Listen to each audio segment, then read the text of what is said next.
दोस्तों Valentine day अभी बहुत नज़दीक आ रहा है। शायद 14 फरवरी को वैलेंटाइन डे है। तो उसी के आधार पे आप एक नोटिस कर लीजिए, एक पॉइंट को अपने दिमाग में। मुस्कुराना लड़कियों की अदा है, जो इसे प्यार समझे वो सबसे बड़ा गधा है। किसी भी लड़की की मुस्कान पे आपको जाना नहीं है, वो जानबूझ के आपको मुस्कान देती है कि आप उसकी तरह अट्रैक्ट हो और उसके पीछे पागल हो जाओ और अपने सपने को छोड़ दो, अपने माँ बाप को छोड़ दो उसके मुस्कान में। तो आपको लड़कियों के मुस्कान में जाना नहीं है। लड़कियों का आदत होता है तुरंत मुस्कुरा देना, तो आप उसके मुस्कान को अपने ज़िंदगी पर खेल लेके नहीं लेंगे और आपको उससे बचना है। तो आइए आज हम लोग स्टार्ट करते हैं नंबर सिस्टम पार्ट 3। अभी तक हम पार्ट 2 करवा देते हैं। आपको पता होगा कि हम अकेले हैंडल सारा काम करते हैं तो थोड़ा सा वक्त लग जाता है, लेकिन कोई दिक्कत नहीं, कंप्लीट सारा कुछ होगा और वो भी डिटेल में होगा। और उसके लिए हमको एक्स्ट्रा अध्ययन करना पड़ता है, एक से एक ट्रिक, एक से एक तरीका आप बताने का, तो थोड़ा सा धैर्य रखना जरूरी होता है। आइए हम लोग बढ़ते हैं अपना टॉपिक की ओर। आप देख सकते हैं आज नंबर सिस्टम का पार्ट 3 होने वाला है। मैं थोड़ा सा मार्कर चेंज करता हूं, उसके बाद आपके यहाँ मार्कर, चलो एक सेकेंड, अबे हाँ मार्कर मेरा चेंज हो गया। अब देखो नंबर सिस्टम का आज हम लोग देखेंगे पार्ट 3, ठीक है। आज हम लोग क्या देखेंगे, पार्ट 3 देखेंगे नंबर सिस्टम का। अब देखते हैं आज नंबर सिस्टम का पार्ट 3 में क्वेश्चन नंबर 1 हमारे पास क्या है। क्वेश्चन नंबर 1 में हम लोग देखें तो क्या है, 56 और 84 दोनों का दूसरा सबसे बड़ा गुणनखंड कौन सा है। अब देखो इस तरह का एक क्वेश्चन देखो आरआरबी 26 अक्टूबर 2018 शिफ्ट 3 में पूछा गया है। इस तरह के क्वेश्चन को आप कैसे सॉल्व करोगे। सो देखो आपको ऐसे नहीं लग जाना है कि 56 का और यहाँ पे मेरा 54 है तो ये दोनों का हम निकालने लगे गुणनखंड कि इसका 2 गुने 28 होगा तो इसका 4 गुने 14 होगा। तो इस तरह से इसका गुणनखंड आपको निकालना नहीं है। इस तरह का क्वेश्चन जहाँ पे आए आपका दिमाग तुरंत ऑप्शन पे क्लिक करना चाहिए कि भाई ऑप्शन से ये क्वेश्चन देखते हैं सॉल्व होता है। अब देखो इस क्वेश्चन को ऑप्शन से सॉल्व, जैसे मान लीजिए कि यहाँ पे आपका 56 है और यहाँ पे 84 है, तो 56 और 84 एक सेकंड में आपको बताना चाहूँगा। एक सेकंड ये आपको कि मैं थोड़ा सा आपका टाइम लूँगा। ये जो मार्कर है ना, इसका आपका जो आवाज़ इसमें जो ए है वो नहीं आ रहा, ठीक है। एक सेकंड में आपसे थोड़ा सा वक्त लूँगा, इससे ज़्यादा नहीं। एक सेकंड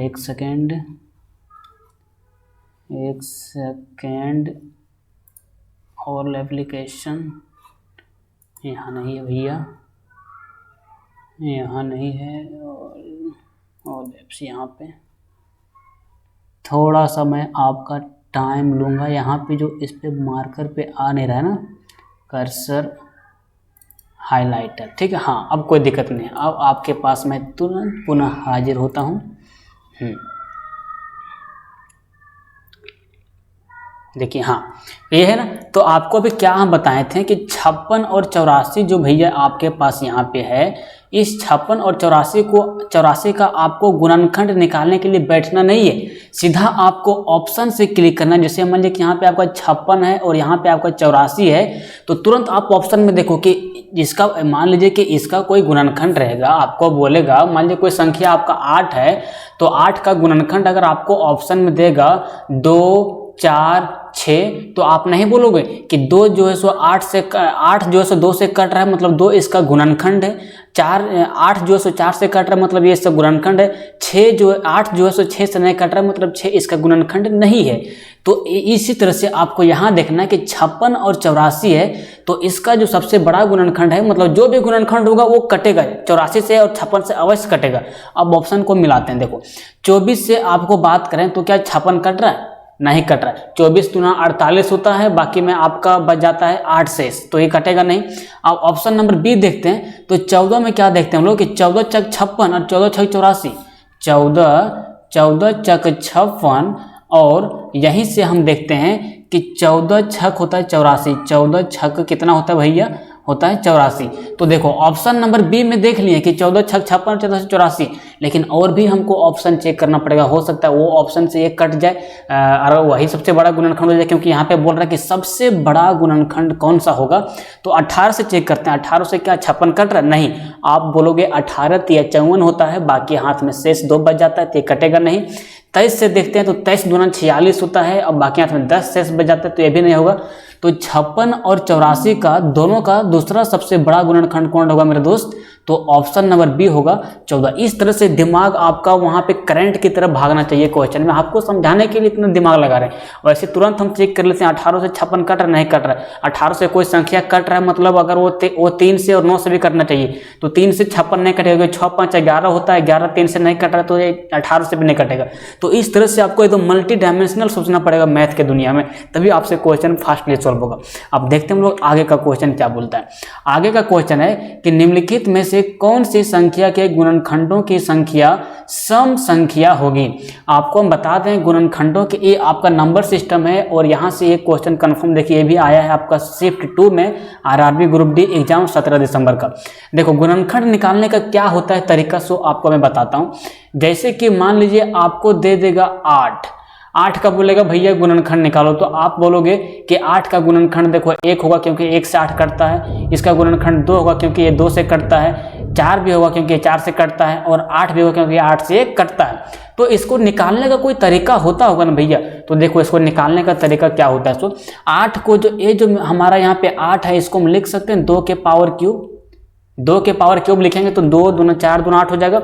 अब इसका निकालने का फॉर्मूला क्या होता है कि ये जो यहाँ पे 2 आपको दिख रहा है, नीचे में जो ये आपको यहाँ पे 2 दिख रहा है, ये आपका यहाँ पे 2 होना चाहिए, 3 होना चाहिए, 5 होना चाहिए, 7 होना चाहिए, मतलब यहाँ पे प्राइम नंबर होना चाहिए, अभाज्य संख्या नीचे में होना चाहिए, और पावर जितना रहता है उसमें अगर आप 1 जोड़ दोगे तो वही इसका हो जाता है गुणनखंड। तो देखो इसका गुणनखंड निकालने के लिए क्या करेंगे, इसका पावर कितना भैया 3 है, तो यहाँ पे कर देंगे 3 और प्लस 1 बराबर 4।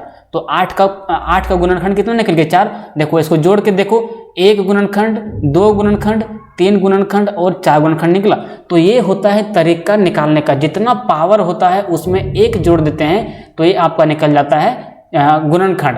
अब इसी तरह से इस क्वेश्चन में क्या बोल रहा है कि निम्नलिखित में से कौन सी संख्या के गुणनखंडों की संख्या सम संख्या होगी। तो इसको भैया निकालना पड़ेगा, बिना निकाले इसमें आपको कोई तरीका नहीं काम करने वाला है। ये आपको निकालना कैसे हुआ मैं आपको समझाने का प्रयास करता हूँ। जैसे हम मान लीजिए ऑप्शन नंबर ये चेक करते हैं। ऑप्शन नंबर ये मैं यहाँ से थोड़ा सा हाइड हो जाता हूँ क्योंकि आपको शायद देखने में प्रॉब्लम हो, तो मैं यहाँ से हाइड हो जाता हूँ। ठीक है, देखो जैसे ऑप्शन नंबर ए को हम बात करें, ऑप्शन नंबर ए, तो ऑप्शन नंबर ए में भैया मेरे पास मतलब 16,900 है। तो इस 16,900 को हम बोलेंगे कि भाई मेरे इसको इस तरह से हम आराम से लिख सकते हैं 13 का स्क्वायर गुने 25 गुने 4। इसमें आपको कोई दिक्कत बोलोगे भैया नहीं दिक्कत, 13 का स्क्वायर हो जाता है 169 और 25 चक 100, तो 25 चक 100 देखो यहाँ पे 2 जीरो का मतलब ये 100 है, और 169 हो गया 13 का स्क्वायर। यहाँ तो आप समझ रहे होंगे। अब देखो इसको हम आगे कहीं सॉल्व करने का प्रयास करें। आपको क्या बोलें, ये जो टर्म है ना, ये टर्म इसको आपको अभाज्य संख्या में तोड़ देना है, इसको भाज्य रहने नहीं देना। अगर यहाँ 25 हम रख देते हैं तो 25 देखो 5 से कट जा रहा है, 1 से कट जा रहा है, खुद 25 से कट जा रहा है, तो 25 को ऐसे छोड़ना नहीं है, इसको तोड़ना है। तोड़ना है तो कैसे तोड़ेंगे, देखो यहाँ पे 13 का स्क्वायर को 13 का स्क्वायर लिखेंगे, और 25 जो है इसको हम लिख देंगे भैया 5 का स्क्वायर, और यहाँ पे जो 4 है इसको हम लिखेंगे 2 का स्क्वायर। तो देखो नीचे में 13, यहाँ पे 5 और 2, ये सब क्या है भैया, ये सारे हमारे अभाज्य संख्या हैं। अब इसका गुणनखंड निकालने का तरीका क्या होता है, गुणनखंड निकालने का तरीका होता है कि यहाँ पे पावर 2 है तो इसमें हम जोड़ देंगे 1, पावर 2 है तो इसमें जोड़ेंगे 1। ठीक है, गुना का टर्म है तो यहाँ पे चुपचाप हम गुना लिखेंगे, यहाँ पे पावर है 2 तो इसमें जोड़ देंगे 1, यहाँ जिस तरह से उसी तरह से हम गुना का टर्म लिख देंगे। फिर यहाँ पे पावर 2 है, फिर इसको भी हम करेंगे 1, तो ऐसे हो जाएगा। ठीक है, अब इसको हम गुना करेंगे तो देखो 2 और 1 3, 3 तिया 9, 9 तिया 27, तो देखो यहाँ पे जो है 27 आ गया। तो बोल रहे कि निम्नलिखित में से कौन सी संख्या के गुणनखंडों की संख्या सम संख्या होगी। तो ये 27 देखो भैया सम संख्या नहीं है, तो ये ऑप्शन मेरा होगा नहीं, तो ये ऑप्शन हम क्या करते हैं भाई मेरे काट देते हैं। अब अगला हम देखते हैं, ये हम ऑप्शन नंबर ये चेक कर रहे थे, अब अगला हम चेक करते हैं option number B. Option number B में क्या बोल रहे भैया कि 36,000 है, तो 36,000 का हम गुणनखंड निकालेंगे। गुणनखंड निकालने आपको चौथा पांचवा में पढ़ा दिया हुआ, लेकिन फिर यहाँ आप सीखिए।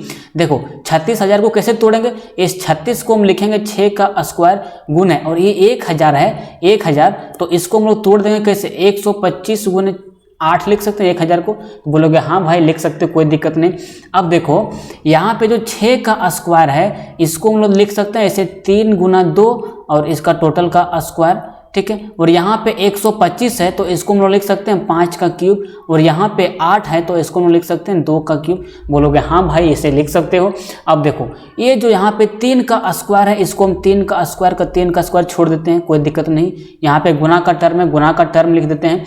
उसके बाद देखो यहाँ पे 2 का स्क्वायर है, 2 का स्क्वायर, यहाँ पे 2 है, 2 का क्यूब। तो जहाँ भी पावर बेस अगर सेम हो जाए तो पावर जुड़ जाता है। तो यहाँ पे देखिए 2 का स्क्वायर है और यहाँ पे 2 का क्यूब है तो पावर भैया जुड़ जाएगा ना। तो यहाँ पे हो जाएगा देखो यहाँ पे 2 का पावर 5, उसके बाद फिर गुना है और यहाँ पे भैया मेरे 5 का क्यूब। तो इसका जो गुणनखंड निकालने का तरीका होगा वो क्या होगा? अब देखिए यहाँ पे पावर 2 है तो इसमें हम 1 जोड़ेंगे तो हो जाएगा यहाँ पे 3, जितना पावर रहता है उसमें 1 जोड़ दिया जाता है, ठीक है। अब देखो यहाँ पे पावर 5 है तो इसमें भी हम लोग जोड़ेंगे 1, कोई दिक्कत नहीं, जोड़ दिए।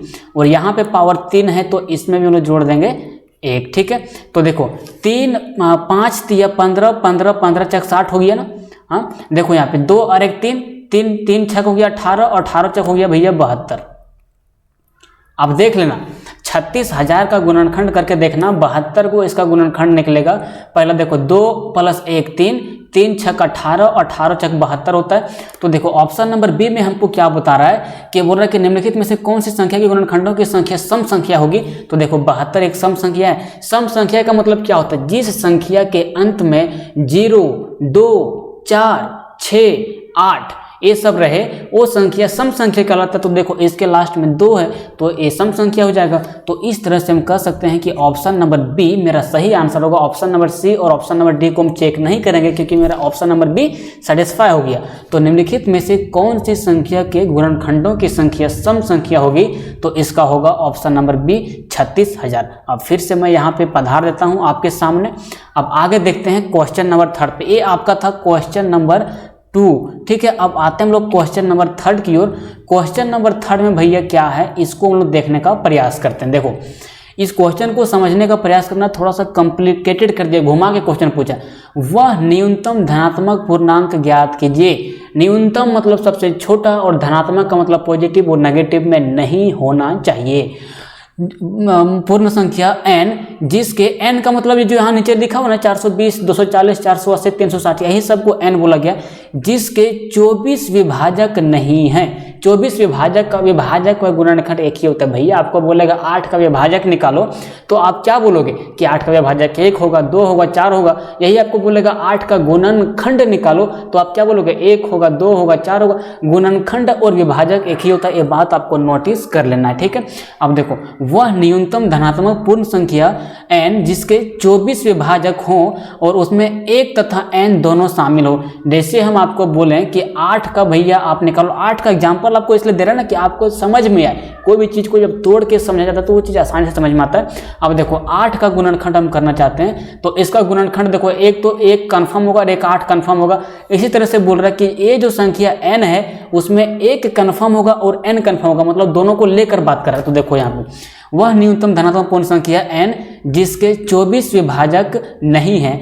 तो हम देखते हैं चेक करके ऑप्शन नंबर ए में 420 को हम लोग देखते हैं भैया कि इसका क्या 24 विभाजक हो रहा है कि नहीं हो रहा है। तो देखते हैं 420 को तोड़ते हैं। 420 को अगर हम लोग तोड़ेंगे मेरे दोस्त तो इसको हम इस तरह से आराम से तोड़ सकते हैं। 42 को तोड़ेंगे 7 गुने 6 और यहाँ पे जो हमारा 10 है इसको हम लोग तोड़ेंगे 5 गुने 2। अब इसको लिख सकते हैं 7 गुने 5 गुने ये जो आपका 6 है इसको हम लिख देंगे 3 गुने और 2 लिखेंगे तो 2 और यहाँ पे 2 तो 2 का पावर कर देंगे भैया हम लोग 2। देखो ये 420 को हम लोग इस टर्म में लिख सकते हैं। ये नीचे वाला हर हाल में आपको एक मतलब अभाज्य संख्या बनाना है, एक प्राइम नंबर बनाना, तभी ये रूल फॉलो करेगा। अगर आपको कहोगे यहाँ 6 का पावर 1 है इसको हम सेटिस्फाई करेंगे मतलब इस तरह से बनाएंगे तो ये गलत हो जाएगा, ये मैथ का रूल फॉलो नहीं करेगा। तो देखो यहाँ पे 7 का पावर कुछ नहीं तो 1 है। अबे यहाँ पे 7 का पावर 1 है, यहाँ पे 5 का पावर 1 है और यहाँ पे 3 का पावर 1 है और यहाँ पे 2 का पावर 2 है। तो गुणनखंड निकालने का तरीका क्या होता है मेरे दोस्त कि जितना पावर है उसमें 1 जोड़ते जाओ। तो यहाँ पे 1 है तो हम लोग इसमें 1 जोड़ देंगे। ठीक है, मैं आपको थोड़ा सा पेन चेंज कर देता हूँ ताकि आपको और अच्छा समझे।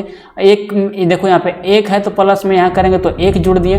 उसके बाद देखिए यहाँ पे पावर 1 है तो इसमें भी देखो पावर 1 है तो इसमें और 1 जोड़ दिए। फिर देखिए यहाँ पे फिर पावर 1 है, इसमें भी 1 हम लोग जोड़ दिए। और यहाँ पे 2 है तो इसमें हम लोग पावर फिर 1 जोड़ दिए। मतलब 1 आपको हर हाल में जोड़ना। अब मिलाओ, यहाँ पे 1 और 1 2, 2 दूना 4, 4 दूना 8 और 8 दिया 24। तो देखो इसका 24 गुणनखंड आ जा रहा है। तो बोल रहा है कि किसका नहीं जा रहा है, जिसका नहीं आएगा वही आपको बताना है। क्वेश्चन को घुमा दिया तो इसका आ रहा है, मतलब ये नहीं होगा। अब हम लोग चेक करते हैं भैया 240 का कि इसका क्या 24 को विभाजक आ रहा है। अब देखो 240 को हम लोग चेक करते हैं, 1 सेकंड। हाँ देखो 240 को हम लोग अगर यहाँ पे चेक करें भैया मेरे, तो इसको लिख सकते हैं 240 को, इसको लिख सकते हैं 8 गुने 3 24 को, और यहाँ पे 10 बचेगा तो उसको हम लोग लिख सकते हैं 2 गुना 5। ठीक है, अब देखो 8 को हम लोग क्या करेंगे भैया, 2 का क्यूब करेंगे। 2 का क्यूब 3 है तो इसको यहाँ पे 3 लिखेंगे, यहाँ पे 2 है तो 2 लिखेंगे, यहाँ पे 5 है तो 5 लिखेंगे। अब 2 का यहाँ पे क्यूब है और यहाँ पे 2 का पावर 1 है तो दोनों पावर नहीं जुड़ जाएगा, कहोगे भैया आराम से जुड़ जाएगा। अब यहाँ पे 3 है इसको 3 लिख दो, और यहाँ पे 5 है इसको 5 लिख दो। अब इसको हम लोग करते हैं क्रियाकलाप आगे की ओर। अब इसका हम लोग निकालना है गुणनखंड। ये जो निकाल रहे हैं भैया मेरे, ये सारा कुछ क्या है, ये सारा कुछ हमारा गुणनखंड है। यहाँ भी जो हम लोग निकालेंगे वो हमारा क्या होगा, गुणनखंड होगा। ये नोट कर लेना पॉइंट को। 2013 में पूछा है, 2018 में पूछा है, 2020 में पूछा है, मतलब क्वेश्चन पूछते ही रहता है इससे। तो ये टॉपिक आपको कवर होना चाहिए।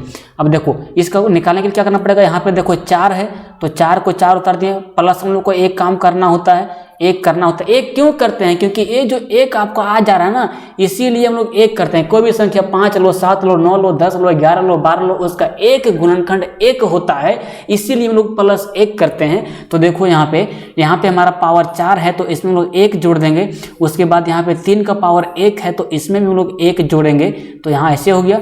अब देखो 5 का पावर यहाँ भी 1 है तो इसमें हम लोग 1 जोड़ देंगे।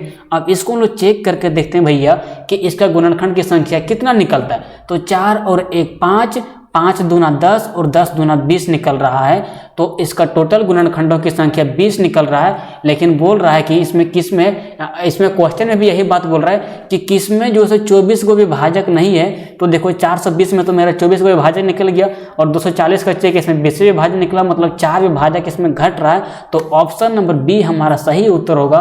बाकी का ऑप्शन सी और बाकी का ऑप्शन डी चेक करने की जरूरत नहीं है। यही तरीका है, इसका कोई शॉर्ट ट्रिक नहीं है। आपको यही चीज को बहुत तेजी से करना पड़ेगा, तभी आप एग्जाम में जल्दी कर पाओगे। और इस चीज पर आपका प्रैक्टिस होना चाहिए। आपको जोड़ घटा गुना भागा गुणनखंड निकालने के लिए आना चाहिए। अब हम लोग देखते हैं आगे का क्वेश्चन नंबर 4 क्या बोल रहा है मेरे दोस्त। क्वेश्चन नंबर 4 हम लोग देखेंगे तो ये भी क्वेश्चन देखो बहुत अच्छा है। एनटीपीसी 2017 में पूछा है, यही क्वेश्चन 2013 में पूछा है, यही क्वेश्चन 2010 में पूछा है। बोलता है कि 301 तथा 501 के बीच, जिसमें कि 301 और 501 दोनों शामिल हो, कि ऐसी प्राकृतिक संख्याएं जो 7 से विभाज्य हैं उनका कुल योग कितना है। जैसे क्वेश्चन को समझो, बोल रहा है कि 301 और 501 के बीच कितने संख्याएं हैं, मतलब उसके बीच जितना संख्या है, मतलब जैसे मान लीजिए 301 7 से अगर कट गया तो 308 भी 1 से कटेगा, 315 भी 1 से कटेगा। तो ये जो संख्याएं हैं 301, 308, 315, इसका योग कितना होगा वो इस क्वेश्चन में आपको पूछ रहा है। जैसे मान लीजिए कि 301 है तो और 501 है, यहाँ पे देख समझने का प्रयास कीजिए। 1 सेकंड यहाँ पे एक्स्ट्रा का है चलता भाई मेरे।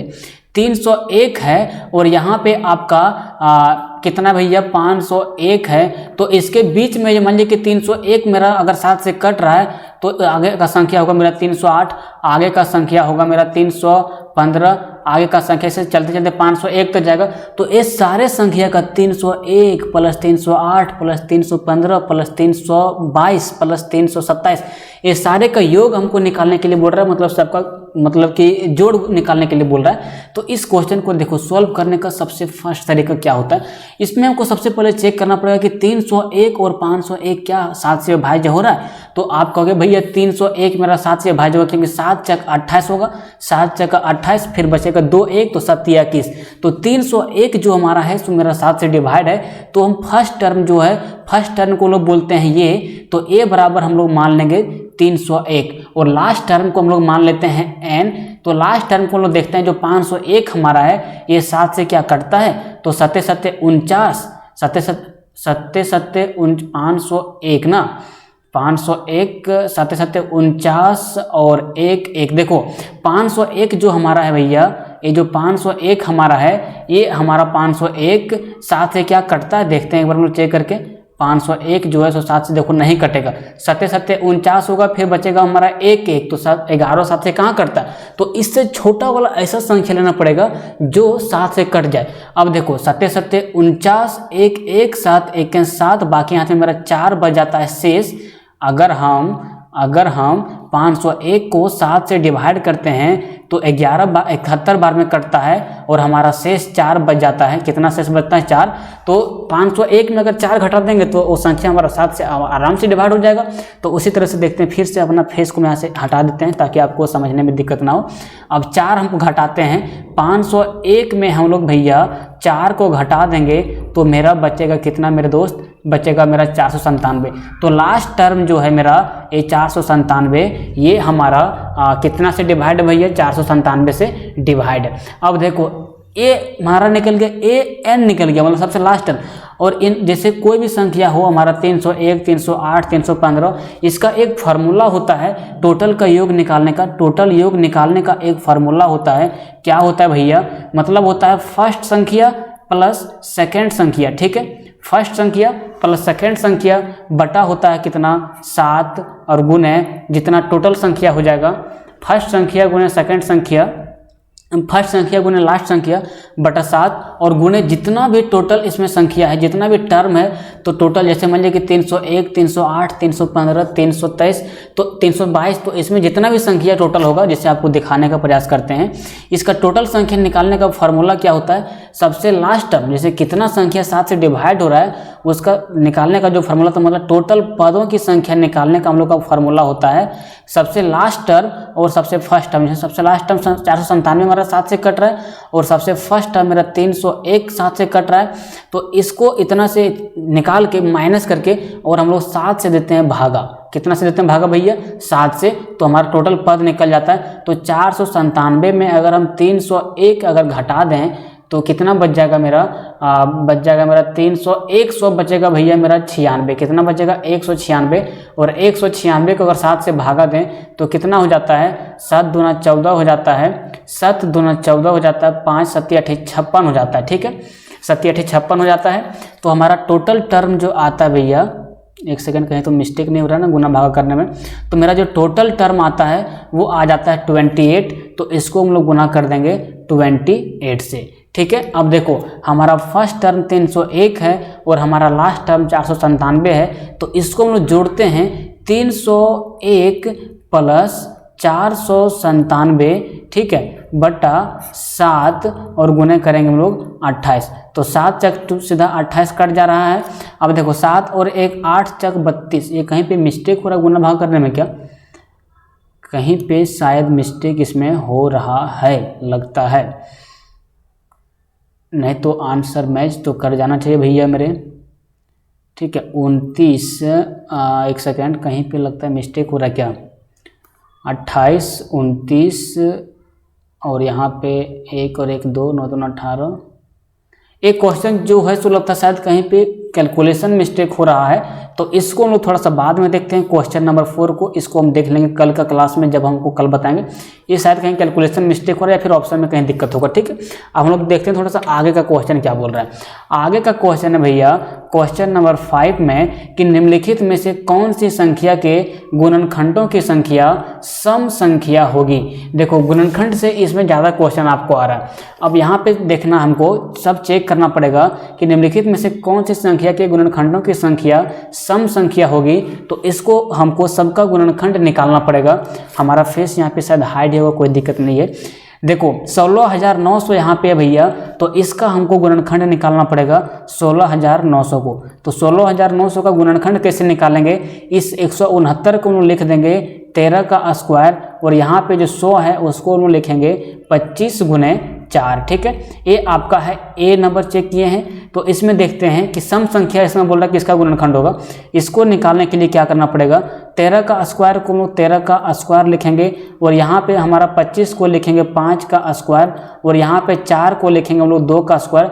अब इसका गुणनखंड निकालने का तरीका क्या होता है, सबका पावर में 1 से गुना करो और 1 जोड़ दो और गुना करो, मतलब 2 + 1, ठीक है, गुने 2 + 1 गुने फिर यहाँ पे होगा हमारा 2 + 1, तो 3 × 9 × 27। देखो इसका आंसर आ रहा है 27। तो 27 क्या एक सम संख्या है? नहीं है, तो हमारा ए नंबर ऑप्शन नहीं होगा। इसी तरह से अगर हम बी नंबर ऑप्शन चेक करें 36,000, तो इसको चेक करते हैं क्या इसमें सम संख्या आता है कि नहीं। सो 36,000 को लिखना चाहें तो हम लिख सकते हैं 6 का स्क्वायर गुने 100 को लिखेंगे हम लोग 25 × 4, ठीक है। अब 6 का स्क्वायर को हम लिख सकते हैं 3 का स्क्वायर गुने 2 का स्क्वायर, यहाँ पे आपका स्क्वायर है, इसको आप लोग नोटिस करेंगे, गुने 2 का स्क्वायर गुने यहाँ पे 25 है, इसको हम लोग लिखेंगे 5 का स्क्वायर गुने यहाँ पे 4 है, हम लोग इसको लिखेंगे 2 का स्क्वायर।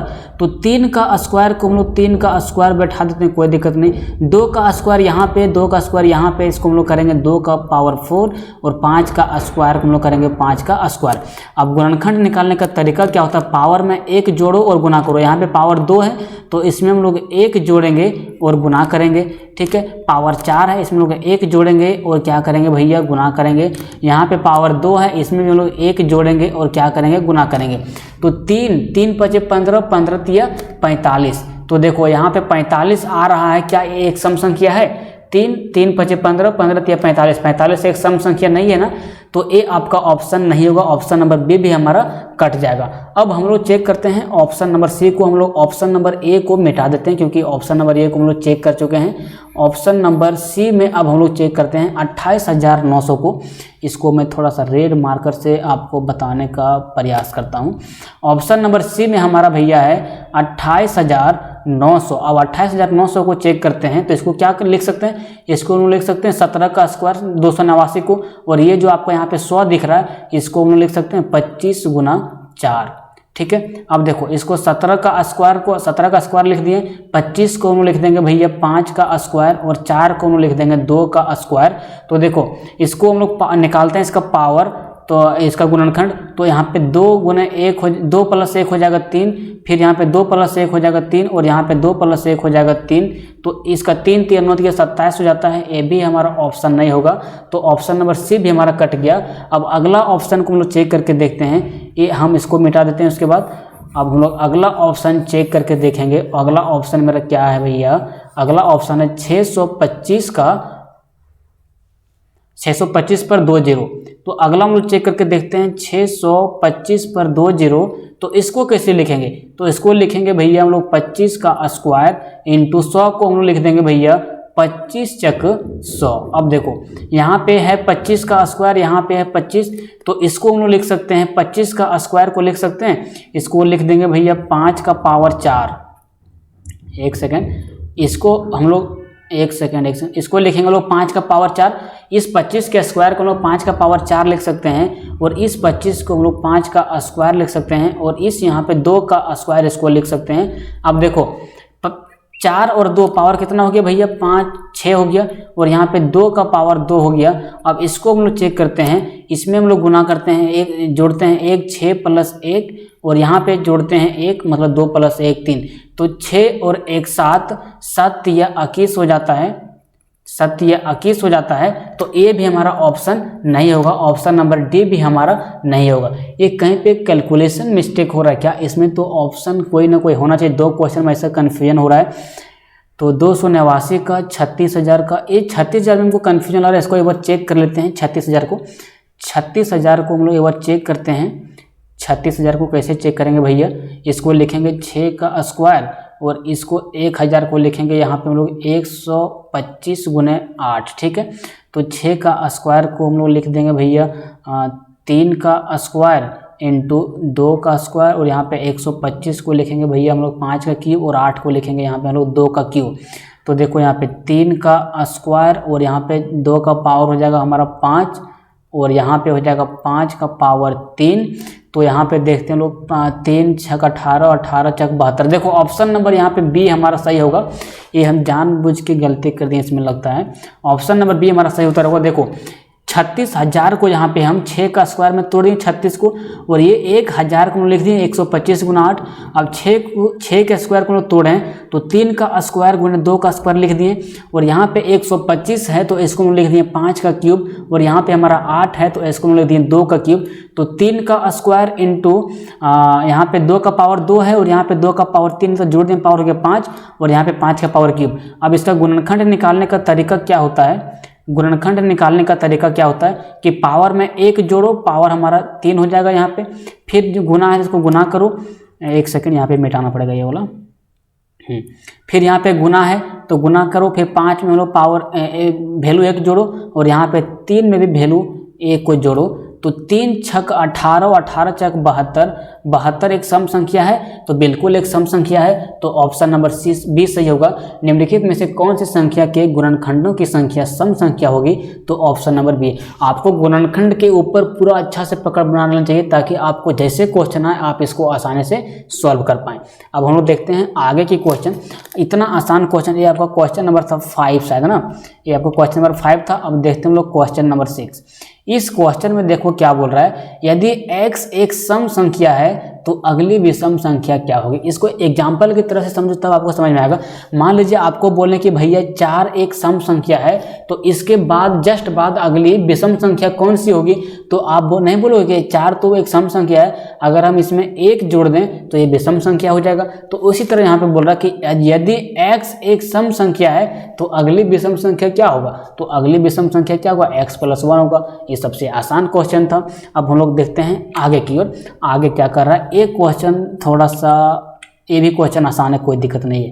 क्वेश्चन नंबर 7, यदि किसी 2 अंकों वाली संख्या को सबसे बड़ी 1 अंकों वाली प्राथमिक संख्या से विभाजित किया जाए तब शेषफल का मान 4 होता है। यदि उस संख्या के दोनों अंकों का अंतर 4 है तब वह संख्या क्या? आप वीडियो को पॉज करके इस क्वेश्चन को बनाने का प्रयास कीजिए और कमेंट बॉक्स में इसका आंसर बताइए। हम इसको बताने का आपको प्रयास कर रहे हैं।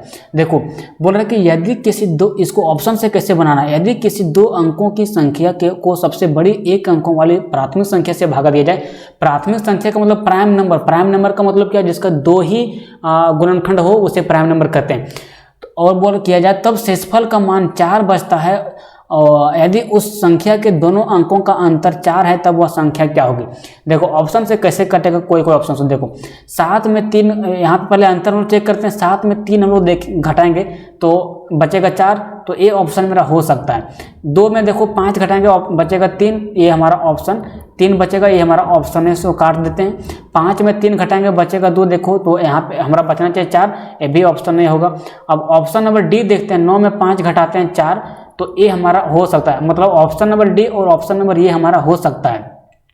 अब आगे क्या बोल रहा है कि इसको बोल रहे कि 2 अंकों वाली संख्या को सबसे बड़ी 1 अंकों वाली सबसे बड़ी अभाज्य संख्या कौन सा है? तो 1 अंकों वाली सबसे बड़ी अभाज्य संख्या कह सकते हो आप 7 है। 7 से बड़ी कोई है क्या? 9 नहीं है, क्योंकि 9 देखो 3 से कट रहा है, 1 से कट रहा है, खुद 9 से कट रहा है। 8 है सो वो भी 1 से कट रहा है, 2 से कट रहा है, 4 से कट रहा है, 8 से कट रहा है। तो 1 अंकों की सबसे बड़ी अभाज्य संख्या अगर 7 से उसको भागा दिया जाए तो शेषफल कितना बचना चाहिए मेरा? 4। तो हम देखते हैं यहाँ पे 73 को 7 से भागा देते हैं तो हमारा यहाँ पे 10 बार में कटेगा, और हमारा शेषफल 10 बार में कटेगा, और हमारा शेषफल जो बचेगा भैया, ये हमारा शेषफल बचेगा 3। लेकिन यहाँ पे हमको बोल रहा है कि शेषफल 4 बचना चाहिए, तो इसी तरह से मेरा ऑप्शन नंबर ये भी कट गया। अब हम लोग बात करते हैं ऑप्शन नंबर डी पे। ये तो कंफर्म होगा ही, क्योंकि 3 ऑप्शन कटा, चौथा अवश्य होगा। तो देखो 95 को अगर हम लोग 7 से भागा दें तो यहाँ हमारा क्या होगा? 7 1 7 2 5 मतलब 7 ये 21, तो हमारा यहाँ पे 4 बच जा रहा है। शेष कितना बच रहा है भैया? 4 बच रहा है। तो हमारा देखो सेटिस्फाई करा ना, शेषफल 4 बच रहा है और इसके बीच का अंतर भी 4 है, तो ऑप्शन नंबर डी हमारा सही उत्तर होगा। ठीक है, तो इस तरह से क्वेश्चन नंबर 7 कंप्लीट होता है। अब हम लोग देखते हैं क्वेश्चन नंबर 8 की ओर। क्वेश्चन नंबर 8 क्या बोल रहा है भैया? क्वेश्चन नंबर 8 बोल रहा है किसी शहर की जनसंख्या उसके 5वें भाग से 5000 अधिक है तो शहर की जनसंख्या ज्ञात कीजिए। हम मान लेते हैं कि शहर की जो जनसंख्या है शहर की जो जनसंख्या है भैया, शहर की जनसंख्या जो है सो हम मान लेते हैं x। अब अकॉर्डिंग टू क्वेश्चन वो देखेंगे तो बोल रहा है कि किसी शहर की जनसंख्या, ठीक है, किसी शहर की जनसंख्या उसके 5वें भाग से, मतलब इसको 5 से भागा देंगे, 5000 अधिक है, 5000 अधिक है तो उस शहर की जनसंख्या ज्ञात कीजिए। तो ये देखो एक इक्वेशन बन गया। अब यहाँ से x में x/5 घटाएंगे तो बचेगा मेरा 4x/5, ठीक है, और यहाँ पे हमारा बचेगा 5000, कितना बचेगा भैया 5000। अब देखो 4 से हम लोग काट देंगे इस 1000 को तो हमारा कितना बचेगा 125 बचेगा। तो 125 मेरा बच गया ना। अब देखो x = निकालेंगे तो 25 यहाँ हो जाएगा और यहाँ पे गुने हो जाएगा 125, ठीक है। एक सेकेंड कहीं पे मिस्टेक हो रह गया। 5वां से 5000 अधिक है तो x - x/5 4x/5 बच रहा है मेरा। 4 से अगर हम 1000 को काटेंगे तो मेरा बचेगा कितना भैया 500 बचेगा। यहाँ पे थोड़ा सा मिस्टेक हो रहा था। यहाँ पे हमारा कितना बचेगा 500 250 बचेगा, ठीक है, 250 बचेगा। अब देखो यहाँ भी हमारा 250 बचेगा, यहाँ भी हमारा कितना बचेगा 250 बचेगा। तो 25 × 25 कितना हो गया भैया 625। और देखो x = निकल गया 6250। तो देखो शहर की जनसंख्या को कितना माने दोस्त, x माने हैं, तो शहर की जनसंख्या कितना निकलेगा 6250। अब देखते हैं अगला क्वेश्चन क्या बताता है। अरे बाबा क्वेश्चन नंबर 9। ये क्वेश्चन कितना बार एग्जाम में पूछा गया आप देख सकते हैं। इतना क्वेश्चन बाप रे बाप। 2 अंकों की एक संख्या के अंकों का योग 14 है। यदि उसमें 36 जोड़ा जाता है तो उसके अंकों का स्थान आपस में बदल जाता है, तो दोनों अंकों में सबसे छोटा अंक कौन सा होगा। इस क्वेश्चन को सॉल्व देखो कैसे हम चुटकियों में करते हैं। इस क्वेश्चन को सॉल्व करने का सबसे बेस्ट तरीका जो आपको बताएंगे, यहाँ पे x + y बराबर लिखेंगे 14 और x - y बराबर लिखेंगे। यहाँ पे हम आपको बताएं कैसे लिखना है, हमको सॉल्व कर दिखाना शॉर्ट में, बटन 9 करेंगे। एक सेकेंड। यदि उसमें 36 जोड़ा जाता है तो हाँ ठीक है, तो यहाँ पे मेरा बच जाएगा 4। तो हमको निकालना है y = तो y = हो जाएगा 14 और 4 18 बटा करेंगे हम लोग 2, तो एक संख्या होगा 9 और दूसरा संख्या हमको निकालना है तो एक जोड़ के करेंगे। तो 14 में 3 जाएगा तो मेरा बचेगा 14 में 4 18, 14 में 4 जगह बचेगा मेरा 10 और 10/2 करेंगे तो मेरा बचेगा 5। तो सबसे छोटी संख्या बोल रहा है ना, तो सबसे छोटी संख्या होगा ऑप्शन नंबर बी, मतलब कि 5। अब इसको निकालने कैसे, इसका तरीका आप समझने का प्रयास कीजिए कि इसे हम लोग निकालें कैसे। इतना शॉर्ट तरीका में x और y क्वेश्चन को मतलब समझने का आप प्रयास कीजिए। शुरू से आपको बताने का प्रयास करते हैं ये तरीका आया कहाँ से। एक सेकेंड मैं इसको मिटाता हूँ पहले, ठीक है, इसको मिटा दिया। क्वेश्चन के अकॉर्डिंग आपको चलना पड़ेगा, इसी से ट्रिक बनता है। 2 अंकों की एक संख्या के अंकों का योग 14 है। मान लीजिए कि 2 अंकों की संख्या x + y है।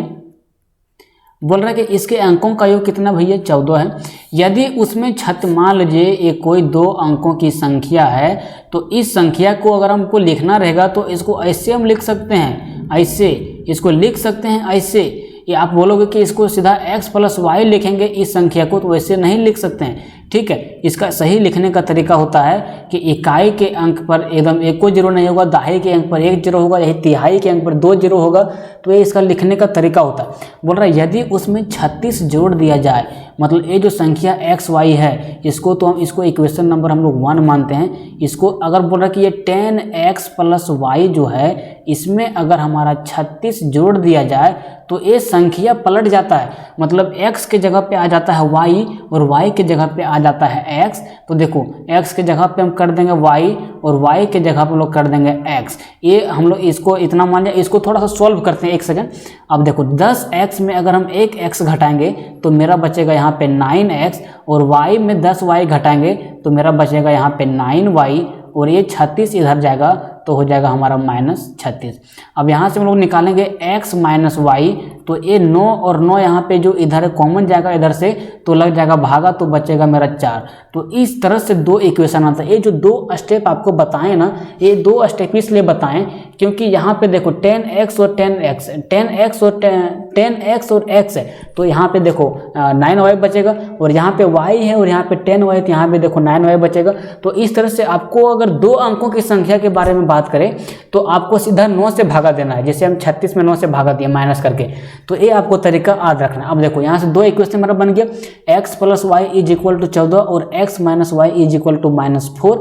अब इसको हमको सिर्फ सॉल्व करना है, तो एक बार प्लस रहता है एक बार माइनस रहता है, तो अगर हमको प्लस वाला टर्म निकालना है, जैसे x निकालना है, तो x निकालने के लिए क्या करते हैं, दोनों को जोड़ के और 2 से भागा देते हैं। तो 14 को और 4 को जोड़ेंगे तो 14 - 4 हो जाएगा, बटा 2 करेंगे तो मेरा बचेगा 5। और यहाँ पे अगर y हमको निकालना है, मतलब माइनस का टर्म निकालना है, इसमें y निकालना है, तो इसको एक बार घटा के देंगे 2 से भागा, तो 14 में 4 घटाएंगे तो मेरा कितना बचेगा भैया, 18 बचेगा, और 18 में 2 करेंगे तो यहाँ पे मेरा बचेगा 9।